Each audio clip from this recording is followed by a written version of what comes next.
The lights inside Studio 4B burned like interrogation lamps.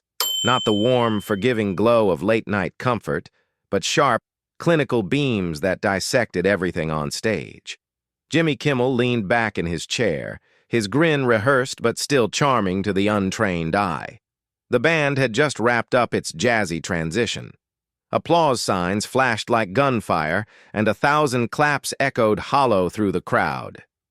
"Tonight," Kimmel said, adjusting his tie with mock gravity, "we have someone who once rode into town, shot up the box office, and left with an Oscar under one arm and a growl under the other." The audience chuckled. The camera panned to the guest chair. Empty, except for a Stetson hat resting on the cushion, still and deliberate like a warning. Then a slow creak. From the curtain's edge emerged a silhouette, long coat, heavy boots, eyes like a hawk that had seen too many wars. Clint Eastwood didn't walk. He arrived. "Ladies and gentlemen," Kimmel said with a smirk, "the legend himself, Mr. Clint Eastwood." A ripple of applause swept the studio, but it wasn't thunderous. It was respectful, the kind of applause given to a monument rather than a man. Eastwood didn't smile. He didn't wave. He just sat, one slow movement at a time, like each joint was making a silent decision. Kimmel opened his notes. "So, Clint, it's been, 6 years since your last film? What brings you out of the shadows?" Clint turned, eyes fixed, voice dry as Mojave dust. "I heard there was a lot of talk coming from this chair lately. Figured it was time someone said a few things back." The crowd laughed nervously. Kimmel blinked. "Well, you know me. It's a comedy show." "Comedy," Clint repeated, like he was tasting a bad piece of meat. "You used to roast politicians. Now you just roast the country." The room shifted, not physically, but atmospherically. Kimmel straightened in his seat. "Okay," he said, still smiling. "You're here to set the record straight. I respect that." "I do. But let's not pretend you haven't had your own headlines." Clint raised an eyebrow. "Like what?"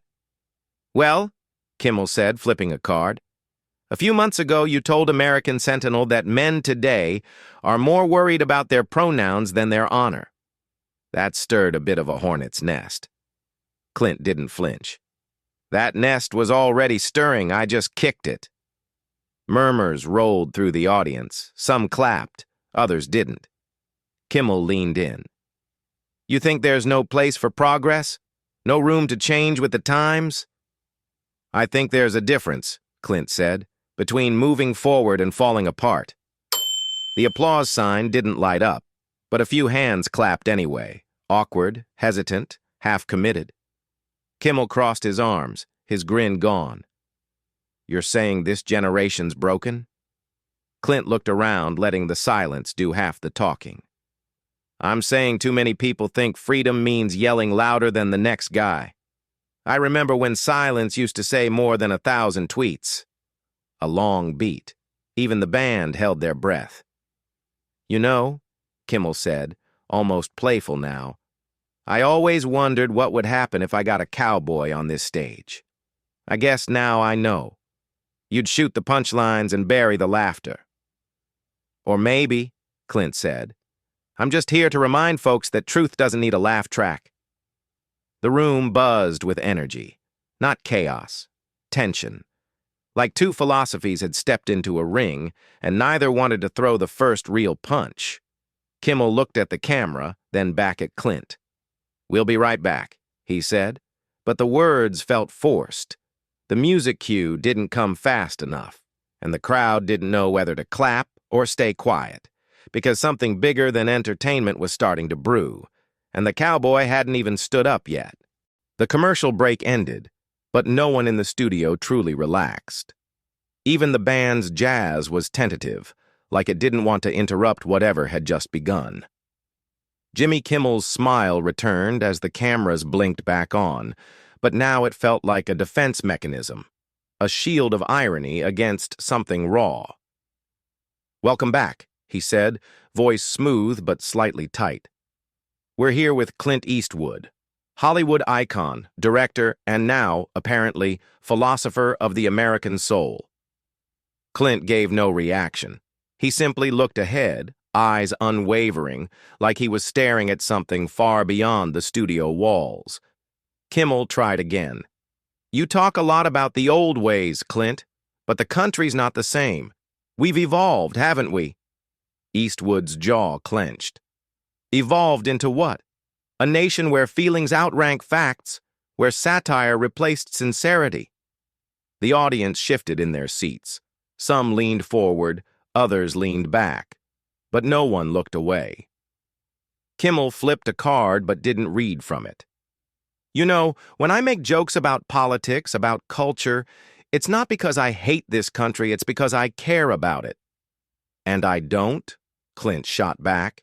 His voice was low, but it cracked like thunder. Kimmel paused. That's not what I said. Clint leaned in, elbows on his knees. But it's what you meant. Silence again. Here's the thing, Kimmel said, measured now. You stand for a certain America, a rugged, stoic, grit and gun kind of America, but that version doesn't work for everyone anymore. Clint nodded slowly. Yeah. Because not everyone wants to work for it anymore. That one landed. Hard. Like a sucker punch under the ribs. Gasps and a few claps. The division in the room had texture now, like heat in a desert before a storm. You're romanticizing a past that didn't include everyone, Kimmel said, his tone firmer. What about people of color? The LGBT plus community? Women? The old America wasn't built for them. Clint looked down, exhaled through his nose. Maybe it wasn't, but it can be, if we build it right, not by tearing everything down and calling the rubble progress. The air in the studio thickened. What had started as an interview was now a courtroom without a judge, a confessional without forgiveness. Kimmel uncrossed his legs, his voice dropping a register. I grew up watching your movies. I admired your characters. But you're not playing a character right now. You're sitting here, telling millions of people that their idea of America isn't real. No, Clint said. I'm telling them it's fragile, and that mockery doesn't make it stronger. The camera zoomed slightly, instinctively, capturing Eastwood in a shadowed half-light. His profile was all edges and history. Kimmel turned to the audience, trying to regain control. So what? We stop laughing? We start saluting? What's the answer, Clint? The answer, Clint said, is remembering that freedom comes with weight. Not hashtags.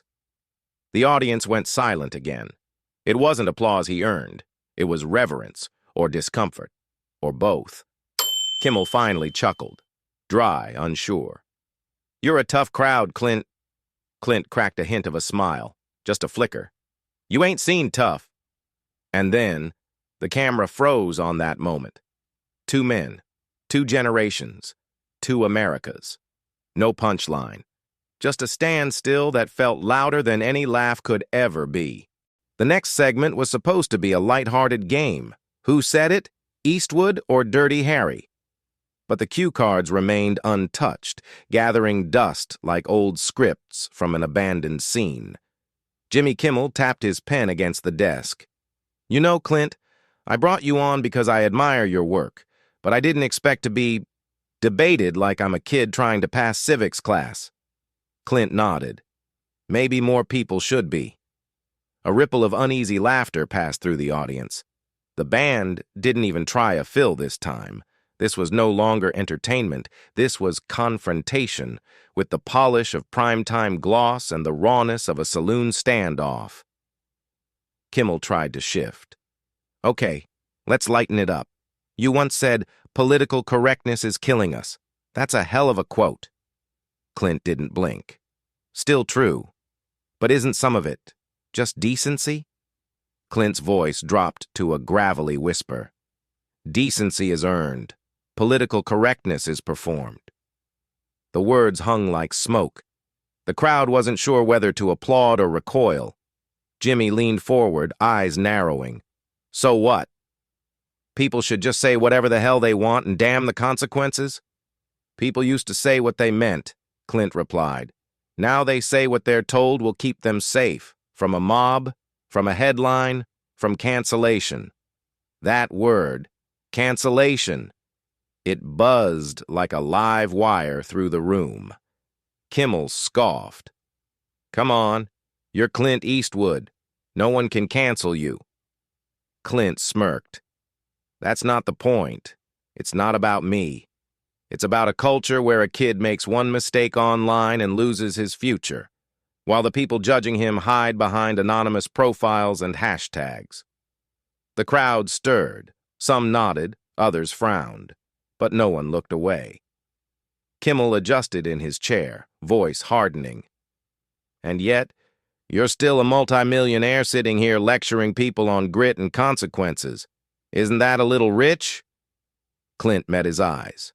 I earned every dollar doing something I believed in. Can you say the same? That stung, not just because it questioned Jimmy's career, but because it questioned his purpose. For a second, something vulnerable flickered behind Kimmel's smirk. I make people laugh. That matters. Clint nodded. It does, until the laugh becomes the shield people hide behind to avoid saying what they really feel. A long silence. Then Kimmel spoke, quieter. You think I don't care about this country, but I do. Clint didn't answer. He just looked at him, not as a legend, not as a guest, but as a man. You're not the enemy, Jimmy, he finally said. You're just the mirror, and a mirror only shows what's already there. The audience was silent. Someone in the back whispered, "Wow."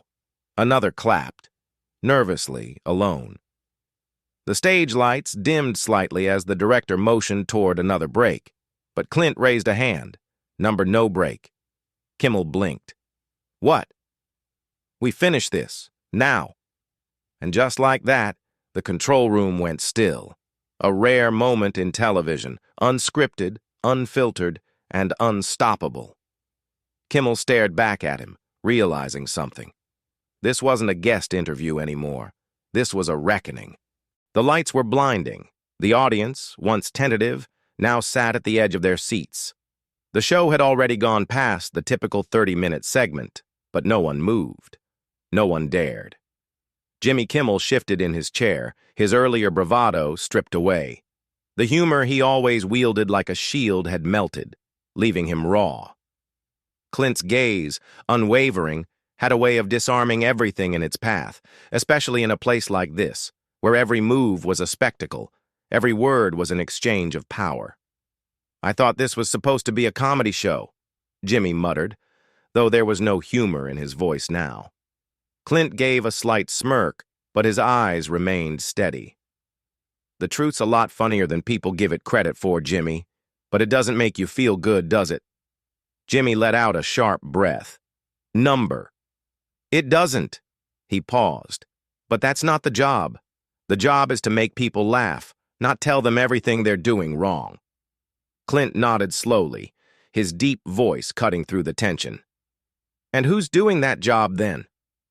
The ones on TV, pulling strings for votes, creating divisions, or the ones telling people what they want to hear so they'll keep watching? For a moment, Jimmy looked as though Clint had punched him in the gut. He couldn't argue with the simplicity of it. That was the whole point of the game. Ratings. Fodder for the machine. The audience at home, glued to their screens, feeding into the very thing they hated, chasing clicks, shares, and views, all while pretending to be above it. You're right, Clint. I'm just a guy telling jokes, trying to make things easier for people to swallow. It's easier to laugh than face the hard stuff. And that's the problem, Clint replied, his voice low but steady as the desert night. You're not telling them the hard stuff. You're playing the game.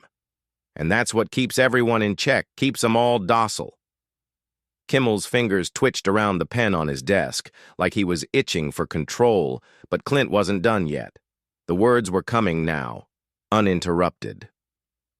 We need people who will stand up, Clint continued, who will challenge, who won't sit back and let others control the narrative. If you really cared about making things better, you'd challenge the system. You'd show people something different. The air in the studio felt thick now, like a storm had moved in and no one had realized it until it was too late. "I do challenge the system," Jimmy said, quieter now. "Just not the way you do. I do it with humor, with a joke. That's my weapon." Clint let out a chuckle, but it wasn't mocking. It was understanding. "Jokes are the armor. But eventually you have to take the armor off, Jimmy. What's left when you do?" The question hung there between them, heavy. The audience could feel it. The pressure was building, not just from the conversation, but from the realization that something monumental had shifted in the room. Clint wasn't just an actor now. He was a man with a message. And Jimmy wasn't just a comedian. He was a man caught in the crossfire of his own world. A world where the laughs had stopped feeling like enough. Jimmy sat back, lost in thought. The audience, sensing the gravity of the moment, watched silently. "Maybe you're right," he said after a long pause, breaking the stillness. "Maybe I've been hiding behind the joke, but that doesn't mean I don't care about what's happening out there. I do, Clint. I do." Clint nodded. "It wasn't about winning. It never was. It's about doing something," Clint said. "Something that matters." And for a brief, fleeting moment, Jimmy Kimmel understood. He saw Clint Eastwood not as the tough cowboy or the grizzled actor who had graced silver screens for decades, but as a man with conviction, with clarity, in a world where everything else seemed blurred. "All right, Clint, let's do something. Together. Hell, let's get serious for a second. You're probably right about the armor." Clint smiled. A real smile. Not the one that people often mistook for a grin, but the one that came after the fight, after the dust had settled and you could finally see the bigger picture. Jimmy exhaled, the weight lifting just slightly. He had more questions than answers, but for the first time that night the answers didn't seem as important as the questions themselves. Clint had challenged him, sure, but he had also given him a choice. Face the truth or stay hidden behind the shield of humor. For Jimmy Kimmel, that choice might be the hardest thing he'd ever have to face. As the lights dimmed and the cameras shifted their focus, Clint looked at him one last time, offering a single nod of approval. "Keep the armor, Jimmy. Just know when to take it off." And with that, the curtain fell on what had become more than just an interview. It was a conversation, a moment in time where two worlds collided, left their marks, and walked away a little different than before.